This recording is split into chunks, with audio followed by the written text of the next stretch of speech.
Selamat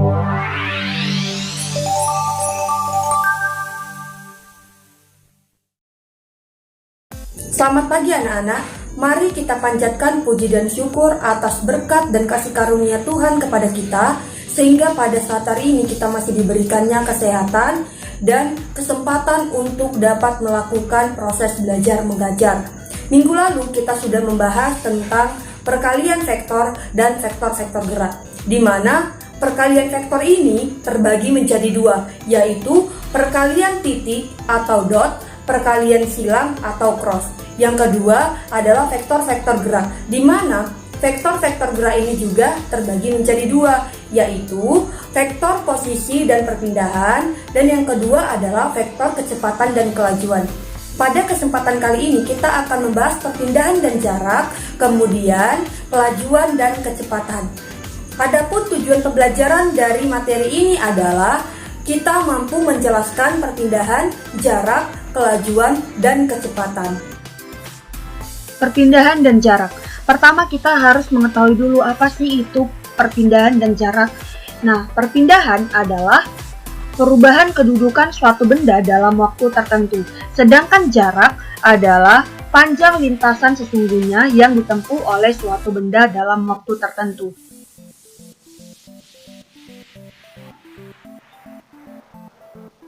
Perhatikan gambar berikut. Misalkan, panjang garis lurus AB adalah 100 meter. Amir berlari dari A ke B, sedangkan Hasan berlari dari B ke A. Panjang lintasan yang ditempuh Amir dan Hasan sama, yakni 100 meter. Maka kita katakan Amir dan Hasan menempuh jarak yang sama. Kedudukan awal Amir di A dan kedudukan akhirnya di B. Kita katakan lagi, Amir berpindah 100 meter ke kanan. Maka kedudukan awal Hasan di B dan kedudukan akhirnya di A. Kita katakan Hasan berpindah 100 meter ke kiri. Perpindahan A ke B berlawanan dengan perpindahan B ke A. Maka perpindahan bergantung pada arah sehingga termasuk besaran vektor. Oleh karena itu, perpindahan dapat bertanda positif atau negatif. Sedangkan jarak A ke B sama dengan jarak B ke A.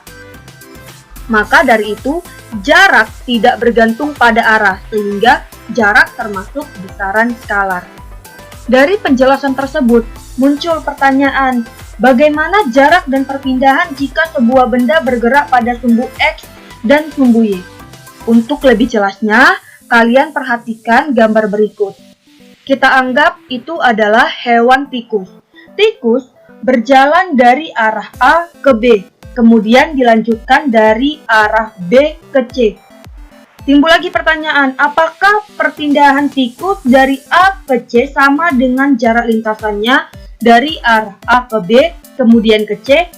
Nah, untuk menjawabnya, jarak lintasan yang ditempuh tikus adalah dari A ke B sama dengan 4 meter, dan dari B ke C sama dengan 3 meter. Jadi, jarak lintasan dari A ke C adalah 4 meter ditambah 3 meter sama dengan 7 meter. Pertanyaan lagi, bagaimana dengan perpindahan dari A ke C? Nah, perpindahan dari A ke C adalah resultan vektor AB ditambah BC sama dengan AC yang sama besar. Atau kita bisa cari itu dengan rumus Pythagoras, yaitu AC sama dengan akar dari AB kuadrat ditambah BC kuadrat. Nah, sekarang kita akan membahas tentang kecepatan dan kelajuan. Dalam bahasa sehari-hari, kita sering menggunakan kata kecepatan, padahal yang kita maksud adalah kelajuan, karena kecepatan dan kelajuan memiliki dua pengertian yang berbeda. Kecepatan bergantung pada arah, sehingga kecepatan termasuk besaran vektor dan dapat bernilai positif atau negatif. Sedangkan kelajuan tidak bergantung pada arah, sehingga kelajuan termasuk besaran skalar dan selalu bernilai positif. Kelajuan rata-rata dan kecepatan rata-rata. Kelajuan rata-rata didefinisikan sebagai hasil bagi jarak total yang ditempuh dengan waktunya. Secara matematis, kelajuan rata-rata untuk semua jenis gerak dapat dituliskan dengan persamaan berikut. V sama dengan S per T, di mana V sama dengan kelajuan rata-rata satuannya meter per sekon, S jarak tempuh satuannya meter, dan T adalah waktu tempuh satuannya sekon. Karena jarak termasuk besaran skalar, maka kelajuan rata-rata juga termasuk besaran skalar. Berbeda halnya dengan kelajuan, selain memiliki nilai, kecepatan juga memiliki arah, karena kecepatan merupakan besaran vektor. Besarnya kecepatan rata-rata dari suatu benda bergantung pada perpindahan dan waktu yang dibutuhkan untuk melakukan perpindahan tersebut. Secara matematis, persamaan kecepatan rata-rata dirumuskan V sama dengan delta X per delta T. Nah, sekarang kita bahas tentang kelajuan sesaat dan kecepatan sesaat. Kelajuan sesaat adalah kelajuan pada suatu waktu tertentu atau kelajuan pada suatu titik dari lintasannya. Untuk mengetahui kelajuan sesaat dari sebuah partikel yang bergerak, perhatikan gambar 4.7 halaman 99. Jika selang waktu diperkecil terus-menerus, sehingga titik B mendekati titik A, delta S per delta T mendekati suatu nilai tertentu.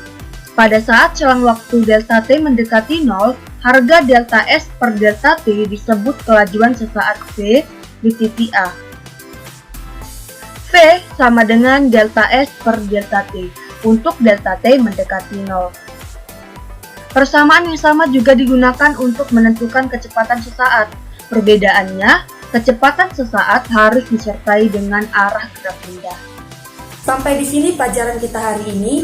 Minggu depan kita akan membahas tentang gerak lurus beraturan atau GLB yang terdapat pada halaman 100.